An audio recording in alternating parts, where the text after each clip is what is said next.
അങ്ങേ ഒതുക്കാനുള്ള എന്തെങ്കിലും ശ്രമം പാർട്ടിക്കുള്ളിൽ നടക്കുന്നുണ്ടോ?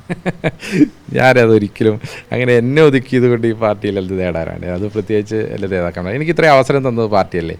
ഞാൻ ആദ്യം പറഞ്ഞ പോലെ എന്നെ മണ്ഡലം സെക്രട്ടറിയിൽ നിന്ന് സംസ്ഥാന ഉപാധ്യക്ഷൻ വരെയാക്കി, എന്നെ യൂണിറ്റ് പ്രസിഡന്റിൽ നിന്ന് ദേശീയ സെക്രട്ടറി വരെയാക്കി, എന്നെ കേരളത്തിലെ ഏറ്റവും ലിമിറ്റഡായ ചാനൽ മാധ്യമ വക്താക്കളിൽ ഒരാളാക്കി. അതൊക്കെ എൻ്റെ പാർട്ടിയല്ലേ എനിക്ക് നല്ലത്. അപ്പോൾ അത് ഒതുക്കലല്ലല്ലോ.